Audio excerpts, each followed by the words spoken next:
तब्बल 11 वर्षानंतर पुणेकरांनी पावसाचा हाहाकार अनुभवला। सध्या परिस्थिती बघता आता ह्या घटनेला पूरजन्य परिस्थिती घटनेला 24 तास उलटून गेलेत आणि इथल्या नागरिकांशी आपण संवाद साधणार। त्यांना कोणत्याही प्रकारची मदत मिळाली का, त्यांच्यापर्यंत कोणत्या प्रकारची मदत पोहोचली का किंवा त्यांचे पंचनामे झाले का, एकंदरीत या सगळ्या घटनेशी आपण बातचीत करणार आहोत इथल्या नागरिकांशी। काय सांगाल? घटनेला 24 तास उलटून गेलेले आहेत। तुम्ही 2 रात्र अगदी पाण्यामध्ये होता, थरारक अनुभव होता। गव्हर्नमेंटकडनं कोणत्याही प्रकारची मदत तुम्हाला आली का? गव्हर्नमेंटकडनं आमच्या मदत नाही, म्हणजे मदत काय आली आहे, आम्हाला जेवण आलं आता मगाशी आलं। काल तर आम्हाला काही सुविधा मिळाल्या नाही। काल अक्षरशः इथं एवढं पाणी होतं की आम्हाला काय करताच आलं नाही। सगळ्या घरातलं सगळ्यांचंच नुकसान झालंय, जेवढी खाली घरं आहेत सगळ्यांचंच नुकसान झालेलं आहे। कोणी इकडे फिरतोय? पंचनामे आज दुपारी झाले। किती नुकसान झालंय? नुकसान म्हणजे सगळंच, कपड्यांपासून सगळं गेलेलं आहे आमचं, कोणाचंच काही शिल्लक राहिलेलं नाहीये। धान्य वगैरे पंचनाम्यावाले येत नव्हते, पंचनाम्यांना आम्ही बोलवून आणलं कारण इकडं एकता नगर आणि लिंबज नगर तेवढ्याच 2 भागात जातात पंचनामे घ्यायला। इकडे कोणीच येत नव्हतं, आम्हाला हाताला धरून घेऊन यावं लागलं।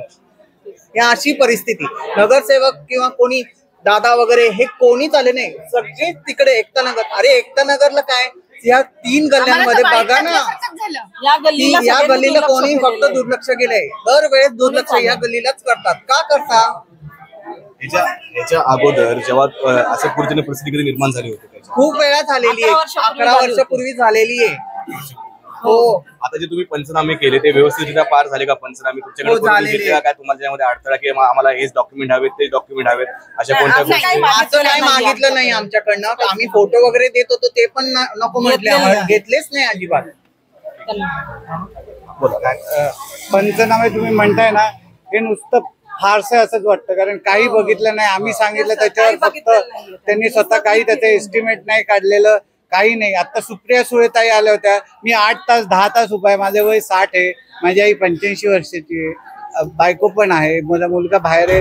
मी मगाचपासून कॉर्पोरेशनच्या यांना सकाळपासून मी सांगतो की माझा एकच फ्लॅट आहे, तुम्ही जरा स्वच्छ करून थोडासा स्वच्छ करून द्या, जेटी पाणी मारा। एकच फ्लॅट राहिला होता, तर एवढं सगळं केलं। आता जेटीवाला पाणी भरायला गेलाय, 2 तास झाले अजूनही आला नाही। आता येईल का नाही माहित नाही, येईल का नाही माहित नाही। कालपासून तुम्हाला पाणी कोणी पुरवलं केलं? कारण कालपासून नाही, आम्हाला काहीच नाही, पाणी नाही, काही नाही। काल अख्खा दिवस आम्ही सगळे उपाशी होतो। रात्री आम्हाला मिळालं, 10:30 वाजता मिळालं जेवण इथे, पण त्यानंतर आज दुपारी मिळालं। तुम्ही काय सांगाल, तुमच्या घरामध्ये किती प्रकार? आमच्या घरामध्ये 5 फूट पाणी होतं, आमच्या घरामध्ये सगळं कोलॅप्स झालंय लिटरली। आता फक्त माझे एवढे कपडे राहिलेत, आईचे दागिने पैसे तसेच अजून तिकडे आहेत, माझे डिग्री सगळं झालं। आता त्यांनी पडताळणी केले, पण आम्हाला आश्वासन आहे की त्याप्रमाणे आम्हाला भेटलं पाहिजे। सगळे म्हणजे सगळे गेलेले आहेत, कारण माझ्या बेडरूम मध्ये 6 फूट पाणी होतं, त्याकडे कपडे सुद्धा आहेत आमच्याकडे घालायला, तर गाद्या सगळे गेले आमच्या बेडरूम मध्ये। माझं एवढंच म्हणणं आहे की त्यांनी जे बोलतायत तेवढं आम्हाला दिलं तर चांगलं आहे, किंवा त्याची भरपाई आम्हाला 100% व्हावी। तुम्हाला मदत आली काही? आतापर्यंत नाही, फक्त दुपारी आम्हाला एक लंच बॉक्स आलाय, त्यामध्ये राईस आणि काही भाजी आलेली आहे बस, आणि बाकी सहकार्य आमच्या सगळ्या लोकांनी आम्हाला केलेली आहे। आणि आम्म्ही सगळे संगम मधले आहोत, सगळ्यांच्या फ्लॅट मध्ये अराउंड 6 फूटचं पाणी होतं। तर आमचं एवढंच आहे की तुमच्या थ्रू जरी मीडिया थ्रू जरी आम्हाला आमच्या गोष्टी जे नुकसान झाले तेवढं तरी दिलं तरी बस, आम्हाला एक्स्ट्रा नकोय आम्हाला। आमचं जेवढं नुकसान आहे, काय 3-4 लाखाचं आहे, कोणाला 5-6 लाखाचं आहे, त्यांना त्यानंतर भेटलं पाहिजे, एवढी आमची अपेक्षा आहे। काय सांगा, एवढं पर्यंत पाणी आले तरी कुणी विचार नाही आले। माणूस आपलं आतमध्ये अडकून राहिले असते, म्हातारे माणसा, नवरा माझा वयस्कर आहे, लोक सांगितलं म्हणून लोकांनी धडपड पडून बाहेर पडले, सगळ्या वस्तू खराब झाले, काही वस्तूंना विचार नाही केले वस्तूला। आता मुलाचं डॉक्युमेंट काही नाही, आमचं रेशन सगळं केले, काहीच राहिलं नाही। हे बघा, पाहुण्याची साडी घालून मी तर हा उभा आहे, एवढाच उभा आहे, दुसरं काही नाही आमच्याकडे। आता सध्या बघायचं आमच्याकडे काहीच नाही, अंगावर घ्यायला पण आम्हाला सुट्टी चादर नाही आहे, लाईट पण आले। आता हाय तुमच्या समोर तेवढंच आम्ही आहे। आता हिला तुम्ही काय करता, तुम्हाला सोडलेलं तुम्ही बघा। तुम्ही काय सांगा? माझं काय म्हणणं आहे की त्यांच्याकडे यंत्रणा कमी असते। मी काही कोणाला क्रिटिसाइज करण्याचा प्रश्न नाही याच्यामध्ये, पण जेव्हा तुम्हाला माहिती आहे इथे 10 घर आहेत, तेव्हा तो जेटीवाला एकच पाठवतात, म्हणजे तो माणूस तरी काय करणार, त्याला बोलून तरी काय फायदा आहे? नाही, 10-50 घर आहे तर 2-3 जेटीवाले यायले जेवढा लवकर, कारण घाण व्हायला लागेल। आत्ताच वास यायला लागलाय, म्हणजे आता अजून 1 दिवस गेला, आजचा कालचा 1 दिवस गेला, आजचा 1 दिवस, निदान ती घाण गेली असती, काहीतरी झालं असतं तर आम्ही बाकीच करायला मोकळं झालो असतो ना। तर माझं घर, माझ्याकडे सगळे सिनियर सिटीजन आहेत, तर कॉर्पोरेशनचा एकही माणूस त्याच्यामध्ये काही मदत करत नाही. आणि परत म्हणजे बोलायचं नाही, पण परत ते आम्हालाच बोलतात की तुम्ही इथे खाली घर का घेतलं, असं परिस्थिती झाली ही जी सर्व परिस्थिती झाली पूरजन्य परिस्थिती झालेली आहे, याला सर्वस्वी जबाबदार कोण आहे तुम्हाला काय? सर्वस्वी असं नाही, पण माझं असं म्हणणं आहे की अधिकाऱ्यांना वरनं पाणी सुटतंय तर त्यांनी थोडा अंदाज घ्यायला पाहिजे होता आणि आधी पाणी थोडं सोडायला पाहिजे होतं. म्हणजे जे पाणी शिरलं असतं तर त्या हळू शिरण्याच्या आधी शिरलं पण नसतं कदाचित, किंवा मग अलर्ट तरी देता आलं असतं की आम्ही थोडं थोडं पाणी सोडतोय पण जास्त सोडू शकतो. तर जे काय असेल म्हणजे कोणालाही दोष देण्याचा प्रश्न नाही याच्यामध्ये, पण भ्रष्टेपणा नाही एवढं नक्की. आता मी 60 वर्षाचा आहे, एवढ्या वर्षात बघतोय की आपल्याकडे कुठल्याही माणसाला म्हणजे त्यांना अधिकाऱ्यांचं म्हणणं असं की आता आम्ही एवढं सोडलं कारण फुटू शकतं धरण, असं पण म्हणणं आहे. त्यांचंही ते बरोबर असेल, टेक्निकली ते बरोबर असू शकतं, पण त्यांना टेक्निकली आधी त्यांना समजायला पाहिजे होतं ना की तिकडे 35. माझं म्हणणं असंच आहे की आदल्या दिवशी 24 तारखेला साधारण 12,000 क्युसेकनी पाणी सोडलं होतं असं समजलं आम्हाला, आणि दुसऱ्या दिवशी 6:30 वाजता निरोप मिळाला आम्हाला की खडकवासल्यातून विसर्ग चालू झालेला आहे साधारण 30-35 हजार. पण माझ्या मते मी लगेच टेरेसवर जाऊन पाहिलं तर पाणी नदीपात्राच्या बाहेर आलं होतं, आणि असं कधी झालेलं नाहीये की म्हणजे पाणी सोडलंय आणि आवरायला चान्स मिळाला आम्हाला. म्हणजे आता यावेळेस काय झालं, 6:30ला समजलं आणि 7:30 पर्यंत घरात कमरे एवढं पाणी आलं. त्यामुळे आम्हाला आहे त्या अवस्थेत बाहेर पडावं लागलं. जेवढं शक्य आहे तेवढं आम्ही वस्तू वाचवल्या. काय काय नुकसान झालं, कितीचं झालंय काय अंदाज? खूप नुकसान झालंय. म्हणजे कॉम्प्युटर गेला, कॉम्प्युटर टेबल गेला, गाद्या, उषा, म्हणजे इलेक्ट्रॉनिक घरामध्ये लहान मुलं होती त्यावेळेला, मोठी एक मुलं माझी, वयोवृद्ध माणसं होती, त्यांना कशा प्रकारे इथून बाहेर काढलं? अलर्ट केलं सगळं. म्हणजे माझा मुलगा तर झोपलेला होता, त्याला म्हटलं लगेच उठ, आहे तशा अवस्थेत तू बाहेर चल, पहिले आम्ही येतोच लगेच. मग मी आणि हे लगेच बाहेर पडलो. म्हणजे कमरे इतकं पाण्यामधून बाहेर पडणं नंतर परत मुश्किल झालं असतं.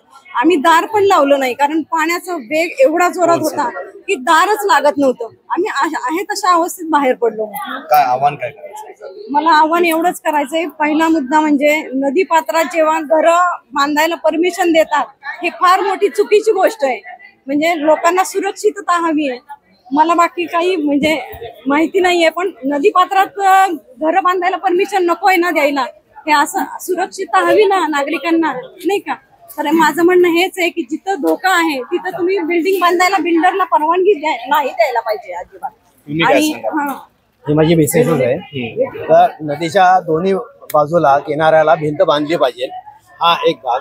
दुसरा भाग असा की नदीच्या पलीकडच्या बाजूला रात्रीच्या वेळेला इतकी मातीची भर टाकलेली आहे की जेणेकरून पात्र छोटं झालेलं आहे आणि नदीचा पाण्याचा प्रेशर येतो तो तिथं जाऊन धडकतो आणि तेच पाणी सगळं ह्या एरियामध्ये फ्लो होते आणि ऑटोमॅटिकली इथं तुम्हाला पुरासारखी परिस्थिती येते. दुसरी गोष्ट, आजपर्यंत साधारण 10-10 हजार केसेस पाणी जर सोडलं असतं तर ही वेळ येतच नाही ना. 10-11 वर्षामध्ये प्रत्येक वेळेला त्यांनी प्रिकॉशन घेतली, ह्या वर्षीच का घेतली नाही ह्याचा अर्थ तिथला अधिकारी आणि पाणी सोडणारी व्यक्ती हे चुकीचं कोणतरी वागत आहे. त्यांची चौकशी करावी आणि या सगळ्या लोकांचे नुकसान भरपाई द्यावी. किती गाड्या वगैरे वाहून गेल्या काय तुमच्या? गाड्या इथं आमच्या एरियात गाड्या इथे वाहून गेल्या नाही, परंतु गाड्यांमध्ये पाणी गेलेलं आहे. बऱ्याचशा गाड्यांची इंजिन जाम झालेली आहेत काय. तर त्यामुळे काय की एक्झॅक्टली आपल्याला सांगता येणार नाही की एवढ्या गाड्या गेल्या आणि हे गेलं ते गेलं, पण नुकसान आहे. इव्हन गाड्या काढायला ही लोक आली नव्हती, कारण जी लोक होती ती सगळी सोसायटी मधली होती. सोसायटीवाल्यांनी सगळ्या गाड्या काढल्या. सगळे एकता नगरवाल्यांना सगळं का, लिंबज नगरलाच का, ह्या 2 गल्ल्यांना का नाही, हा प्रश्न आहे ना. कारण सगळ्या गोष्टी आम्ही स्वतःच्या लोकांची मदत करायची, तुमच्या प्रशासनाची मदतच नाही भेटत आम्हाला कुठल्या गोष्टीची. आता येत आहेत, काल सकाळपासनं कोणच नाही.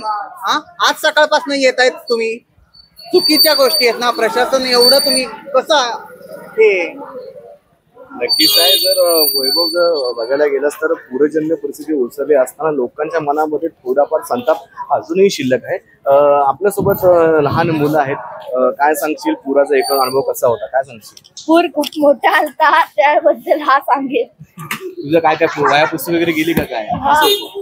पूर आलेला आणि अचानकपणे पूर आला की कालच नाही कधी आला, आणि मग पटकन धावपळ झाली आमची आणि एकदम पाणी पण हे झालं. सगळ्यांनी गाड्या काढल्या आणि त्याच्यामुळे खूप धावपळ झाली आमची तेवढं, आणि खूप म्हणजे खूप काय काय घरांचं नुकसान झालंय. तुझं काय काय झालंय? पुस्तक वगैरे गेली का? नाही, आमचं एवढं नाही, पण दुसऱ्या लोकांचं नुकसान झाल्यामुळे थोडंसं आम्हाला पण वाईट वाटलं.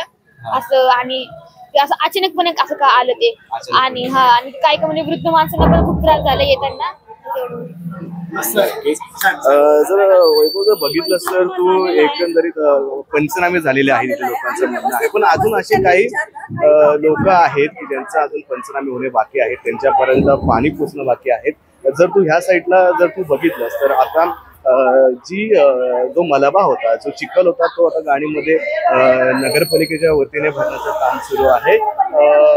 ताई काय सांगाल, एकंदरीत आता 24 तास या घटनेला झालेले आहेत, कशा प्रकारे तुम्हाला त्रास झाला, प्रशासनाची हलगर्जी काय सांगाल? इतका त्रास झालाय की प्रमाण नाही. आता आमच्याकडे अजून लाईट नाहीये, पाणी नाहीये, काहीच नाहीये आमच्याकडे. किती नुकसान झालं? खूप नुकसान झालं, काहीच नाही राहिलं. पाणी होतं माझ्या घरात, चमचाभर पण काही